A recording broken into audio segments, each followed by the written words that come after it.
Imagine this.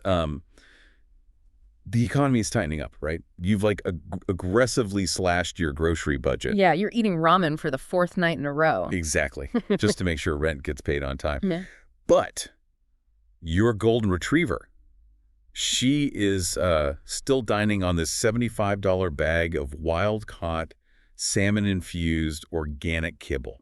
I mean, the human budget gets cut to the bone, but the pet budget, It remains completely untouchable. totally untouchable. It really defies standard economic logic, honestly. Like, during financial downturns, consumers reliably downgrade their own lifestyle choices. They'll, cancel vacations, they buy generic brands, Right. but they violently refuse to compromise on their animals. The pet industry is essentially bulletproof because pets are now permanently categorized in our collective psychology as, well, core family member. And that bulletproof nature is exactly why we're doing today's deep dive. I mean, Yeah. for you listening, the resilience of this pet market creates a massive, just gleaming opportunity if you're a product creator. Huge opportunity. But, selling your innovative new cat toy on your personal website or like just relying on Amazon algorithms, that's only going to take a business so far. Yeah, you hit a ceiling pretty quickly. Right. If you truly want to scale and learn how to sell to PetSmart, Petco, and Chewy, you have to conquer a completely different landscape. Which brings us to the core mission for this deep dive, actually. We are unpacking a highly detailed guide developed by Retailbound. That's the retail channel management consultancy, right? Yeah. Founded by Johann Jacob. That's the one. And we're looking at the exact unvarnished mechanics of what it actually takes for a pet product manufacturer to get their items onto the physical and digital shelves of the big three. Because getting into even one of those three feels like it would be a total game changer. I mean, we're talking national brand exposure basically overnight. Oh, absolutely. But it's more than just the immediate spike in sales volume, isn't it? The guide kind of frames this as a monumental shift in how the rest of the industry views your company. It functions as the ultimate corporate seal of approval. Wow. Yeah, like if a brand manages to navigate the labyrinth of getting onto a Petco or Chewy shelf, literally every other regional retailer, independent boutique, and global distributor suddenly takes them seriously. Because someone else did the hard work of vetting them. Exactly. It proves your supply chain has been professionally stress tested. It opens massive distribution doors that are otherwise, dead-bolted shut to independent creators. So the stakes are just incredibly high for you if you're trying to break in. But where this guide gets really fascinating is how it immediately shatters the illusion that these three giants are just, different flavors of the same store. That is the biggest trap. Right, because if you walk into a boardroom and deliver the exact same pitch to PetSmart that you just gave to Petco, You are going to get laughed out of the building, honestly. that's brutal. But why? Because you're pitching to entirely different corporate DNA. A massive blind spot for new brands is treating major retailers as just interchangeable distribution hubs. Just a place to put boxes. Right. But their merchandising strategies, their target demographics, their entire physical store layouts, they're built around fundamentally different philosophies. You have to, decode the retailer before you can even attempt to sell to them. Okay, let's break those philosophies down then. Starting with PetSmart. They're North America's largest specialty pet retailer, right? Thousands of physical locations. A huge footprint. Yeah, when I walk into a PetSmart, the sheer scale of the warehouse is overwhelming. What's the underlying strategy driving that massive physical footprint?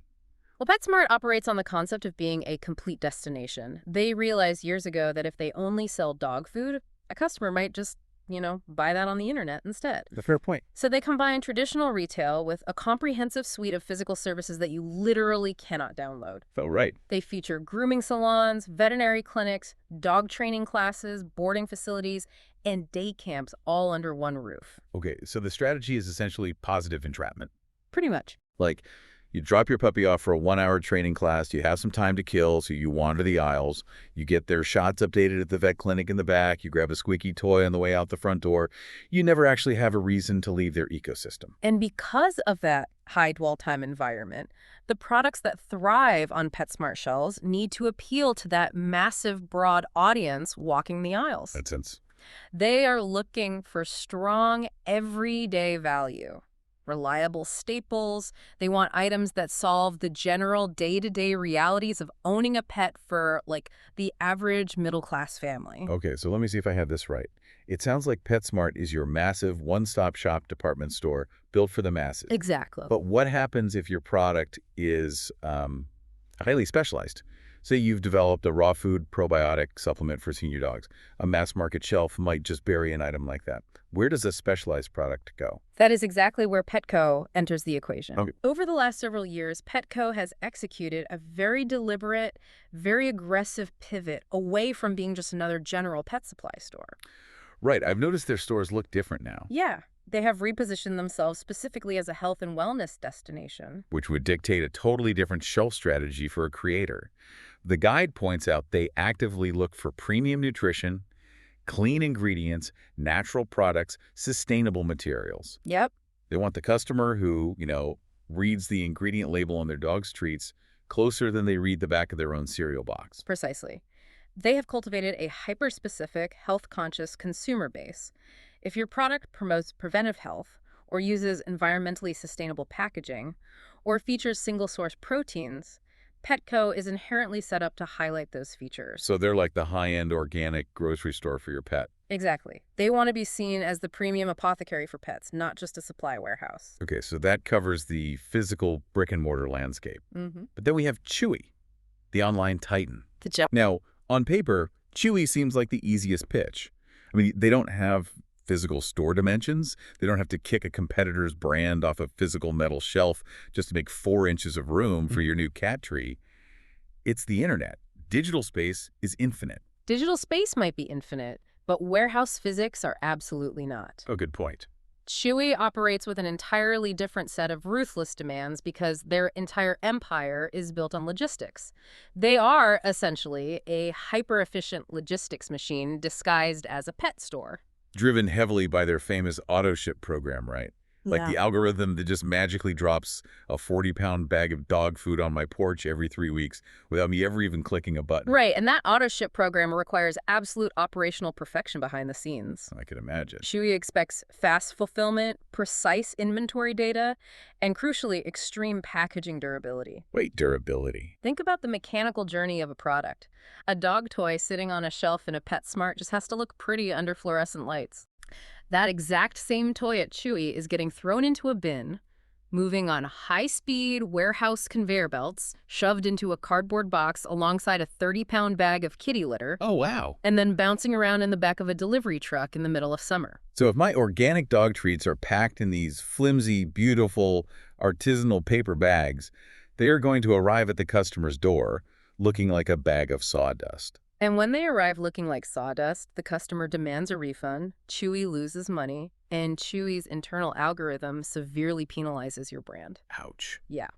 They need absolute certainty that your packaging can survive the brutal reality of the parcel delivery network without just exploding in transit. So you truly have to tailor everything. You wouldn't pitch a luxury, organic, fragile dog treat the same way to all three. No, definitely not. You wouldn't take it to the mass market department store, and you certainly wouldn't pitch it to the hyper-efficient logistics machine without physically reinforcing the box first. Exactly. You have to adapt to who they are. But the Retailbound guide highlights something even more fundamental, I think.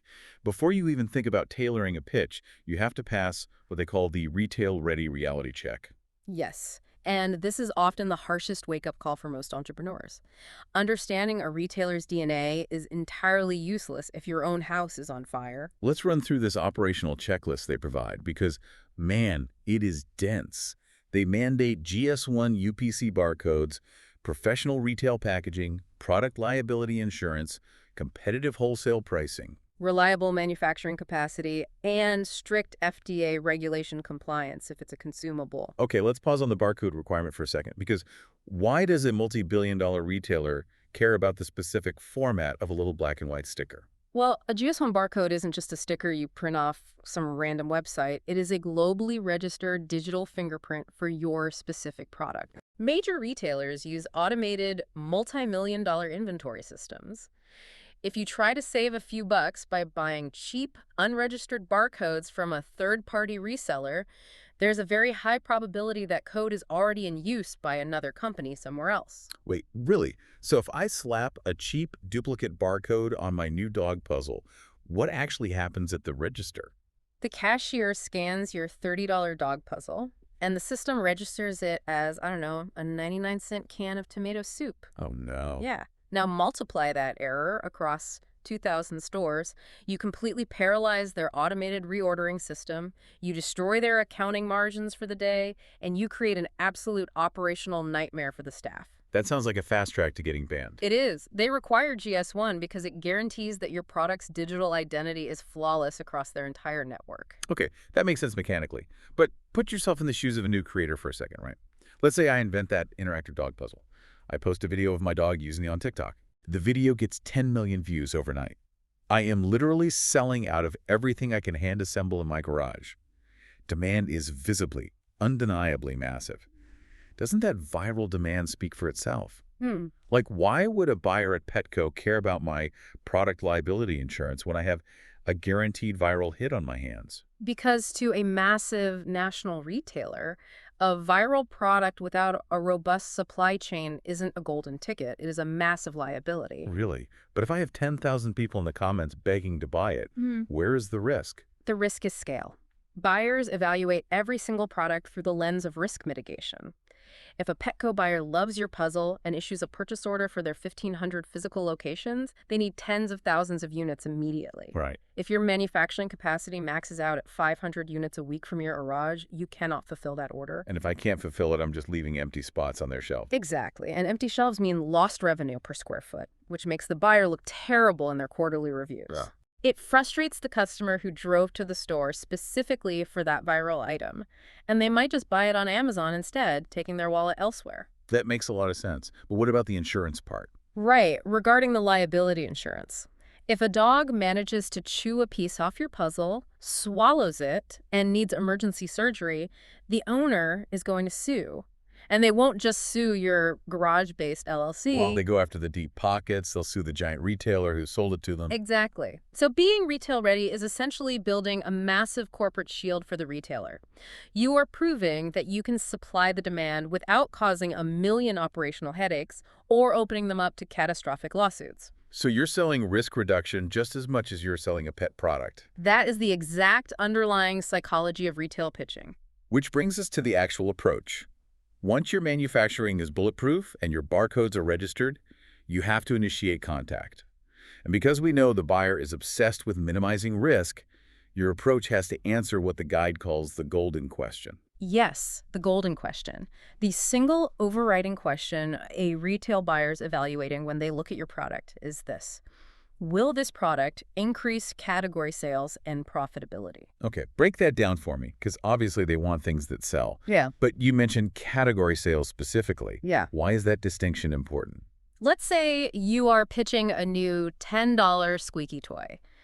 If the buyer puts your toy on the shelf and customers buy it, that seems like a win, right? Yeah, I'm making the money. But what if those customers are just buying your $10 toy instead of the $10 toy sitting right next to it? Oh. I haven't actually made the retailer any new money. I just cannibalized the existing sales. I traded dollars. Precisely. You merely shifted the revenue from an established brand to your new brand. You brought zero net growth to the toy aisle while simultaneously introducing all the supply chain risks of a new vendor we just talked about. Wow. To successfully answer the golden question, you must prove that your product brings a totally new, uncaptured customer into the aisle, or that it justifies a premium price point that mathematically lifts the overall profit margin of that physical space. That completely changes the framing of a pitch. It's not about how cute your product is or how much your dog likes it. It's about the financial math of the aisle. Exactly. So how do you get this brilliant mathematical pitch in front of the right person?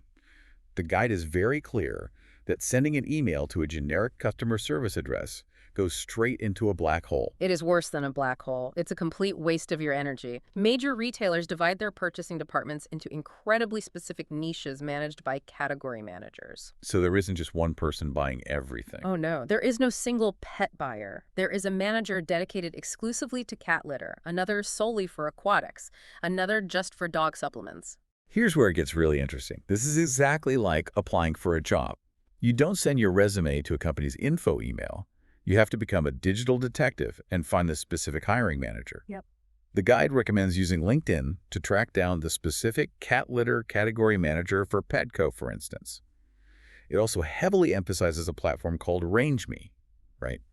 which is apparently where a lot of these buyers actively go to search for emerging brands. Range Meat functions almost like a professional matchmaking service for retail buyers and wholesale brands. But honestly, whether you use a platform like that or reach out via cold email, the protocol is exactly the same. Which is, keep it insanely short. Yeah. The guide suggests a clear subject line, one sentence about your unique benefit, specifically tying it back to how it grows their category profitability, and a simple request for a 10-minute meeting. Right. No massive PDF attachments, no 5-paragraph emotional backstory about your childhood dog who inspired the brand. Just the math and the benefit. Buyers review hundreds of products a week. Respecting their time by being concise is the first indicator that you are a professional, competent partner. Your only goal with that first email is to generate enough intrigue to secure a meeting, nothing else. Okay, let's say the magic happens. The email works. The category manager invites you to a meeting. You've officially made it further than 90% of brands. It's a huge milestone. But the guide outlines the brutal reality of what happens behind those closed doors. You have to survive the negotiations. Yeah, the initial meeting is rarely a celebration of your product's features. It is a grueling stress test of your logistics and financials. What are they looking for? The buyer will grill you on lead times. They need to know exactly how many days it takes from them issuing a purchase order to the loaded pallets arriving at their regional distribution center. They'll interrogate your freight capabilities and your minimum order quantities. Okay, but the part of the guide that absolutely stopped me in my tracks was the section on payment terms. Ah, yes. Net terms. It casually mentions that large retailers often operate on net 60 or net 90 payment terms. Hold on. Are you telling me a small business has to manufacture the product, pay to ship it to the retailer's warehouse, and then sit around waiting up to 90 days after delivery to actually receive a check? Yes. It is the silent killer of rapidly growing brands. How does a startup survive that cash flow gap? It's incredibly difficult. Net 90 is essentially like paying for a massive, extravagant wedding entirely out of your own pocket, maxing out every credit card you have, and just praying that the cash gifts from the guests cover the bill 3 months later. That is terrifying. If they don't, or if the retailer's check is delayed by an accounting error, which happens, you are functionally bankrupt. So what's the solution? Just hope for the best. No, you have to secure significant working capital, business lines of credit, or factoring services before you ever sign the contract. A massive multi-million-dollar purchase order can literally destroy a small company if they haven't mathematically modeled how to float their daily operations for a quarter of a year with zero incoming cash from that specific order. Wow. And as if that wasn't enough financial pressure, the guide breaks down something called marketing allowances and chargebacks. Yeah, the privilege of being on a national shelf comes with hidden rent. Hidden rent. I like that phrase. Retailers routinely require vendors to fund internal promotions. They will ask you to pay for preferred banner placement on their digital storefronts or contribute funds to build out those seasonal end cap displays you see in the physical stores. Wait, so I have to pay them to help them sell my product to their own customers? It is standard industry practice, and you also have to negotiate the chargebacks and return policies up front. Like if something gets broken. Right. If a product arrives at their warehouse with a crushed box, or if a customer returns it because their dog just didn't like the flavor, who eats that cost? Don't tell me. Usually it's the manufacturer. You have to build those return margins into your wholesale pricing model before you ever step foot in the meeting, or you'll lose money on every sale. That completely shatters this romantic idea of retail. Mm-hmm. Like, getting on the shelf isn't the finish line where you pop champagne and retire. Mm-hmm. According to the final phase of this guide, the shelf is literally just the starting line. Exactly. Assuming the retailer will organically generate demand just because your item is sitting in aisle 4 is a fatal error that sinks countless brands. The guide is adamant that you have to drive your own traffic. You need to leverage your email newsletters, your social media, your influencer networks to physically push your existing audience into their specific stores. Yes, you have to funnel your demand to them. You have to set up store locator features on your website so your fans know exactly which PetSmart to drive to. But honestly, my favorite tactic in this section was about educating the store associates. Oh, it is a brilliantly subtle strategy. Consider who is actually interacting with the customer in a PetSmart or Petco. Right. It is rarely corporate management. It is often a 19-year-old part-time employee walking the floor. Exactly. And if a customer walks in frantic because, say, their rescue dog has terrible anxiety during thunderstorms, they're going to ask that specific employee for help. And if you have provided clear, engaging, easy-to-digest educational materials to those store associates about your new anxiety relief chew, they will naturally guide the customer directly to your product. Because they actually understand it. Right. You are empowering the frontline workers to become your personal brand advocates. You are basically outsourcing your sales team to their employees just by being helpful. That is brilliant. But you also have to be your own data analyst. The guide talks about tracking sales by individual SKU. Real quick, just for the listener, what exactly is a SKU in this context? Good question. SKU stands for Stock Keeping Unit. It is the specific, unique alphanumeric code assigned to every distinct variation of a product. Okay, so variations matter. Yeah, if you sell a dog collar in 3 different sizes and 4 different colors, that is 12 distinct SKUs that need to be tracked. Okay, so you have to monitor the data at that micro level. You have to analyze geographic performance too, like maybe your heavy-duty winter paw wax is flying off the shelves in Chicago, but the specific SKUs sent to the Miami stores are just collecting dust. And the goal of tracking that data is to proactively solve problems before the category manager even notices them. Be a step ahead. Exactly. If the Miami stores aren't selling the paw wax, you don't wait for the retailer to complain about dead inventory. You analyze the data, you go to the buyer, and you offer a solution. Like absorbing the cost to rotate that inventory to Minneapolis where it's snowing, or offering a localized discount promotion in Florida. Because, going back to the very beginning, you are proving that you minimize their operational headaches. You are acting as a partner, not just a vendor. Protecting your space on the shelf requires relentless vigilance. There is always another brand in the lobby waiting to take your spot. So what does this all mean for you listening? Essentially, even when you make it into the big 3, you are still the primary marketer of your product. You're just funneling that demand into their physical and digital aisles now. Yeah, that's a perfect way to summarize it. So to bring this all together, Johan Jacob and the Retailbound team have mapped out a grueling but incredibly rewarding mountain to climb. You have to decode the distinct physical and digital DNA of PetSmart, Petco, and Chewy. You have to lock down your supply chain and GS1 barcodes to become retail ready. You have to hunt down the exact category manager and prove your product won't cannibalize their aisle. You have to mathematically prepare to survive net 90 payment terms, and then you have to drive your own traffic and aggressively manage your own data to stay alive. It is a monumental undertaking. But for the brands that execute it correctly, it is the threshold between being a weekend hobbyist and running a national empire. Before we go, as you look at the entire landscape of the pet industry, there's one last thing to consider. We talked heavily about Petco pivoting to a health destination and PetSmart offering vet care and day camps.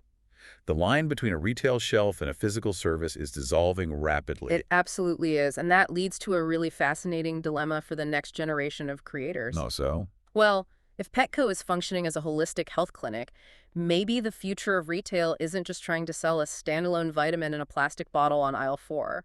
Maybe the most successful brands of the next decade won't sell products in a box at all. What if the future is engineering proprietary treatments or dietary protocols that are seamlessly integrated directly into your dog's in-store grooming appointment or veterinary visit? That is a totally different paradigm. Right. Think about what it means to be truly indispensable to a retailer when the physical shelves themselves start disappearing into the services. That's wild. Keep that in mind the next time you walk down the dog toy aisle. Thanks for joining us as we unpack the resilient, ruthless, and complex world of pet retail. We'll catch you on the next deep dive.